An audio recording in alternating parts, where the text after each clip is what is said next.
આવનારા બજેટમાં દેખાઈ શકે છે બીજેપીના મેનિફેસ્ટોની અને ચૂંટણીના પરિણામની છાપ. મધ્યમ વર્ગને રાહત આપવા અને રોજગાર પર રહી શકે છે ફોકસ. CNBC બજારના એક્સક્લુઝિવ સમાચાર.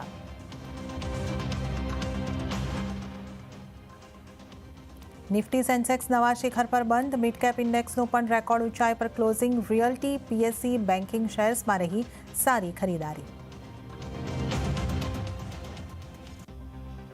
નીટ પેપર લીક મામલામાં સુપ્રીમ કોર્ટે NTAને નોટિસ આપી માંગ્યો જવાબ. મામલાની તપાસ માટે બિહાર ઇકોનોમિક ઓફેન્સીસ યુનિટની ટીમ દિલ્હી જવા રવાના. દેશભરમાં પ્રદર્શન.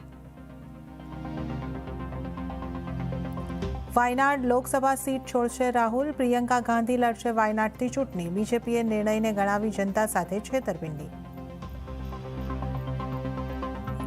અત્યાર સુધીમાં 20% ઓછો વરસાદ, પરંતુ IMDએ કહ્યું 21 જૂન બાદ રફતાર પકડશે વરસાદ. ઉત્તર ભારતમાં 2 દિવસ હીટવેવનું પણ એલર્ટ.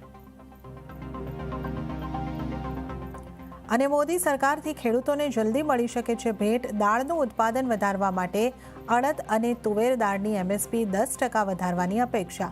સોયાબીન અને સનફ્લાવર ઓઇલની MSP પણ વધી શકે છે. આવતીકાલે કેબિનેટની બેઠકમાં થઈ શકે છે નિર્ણય.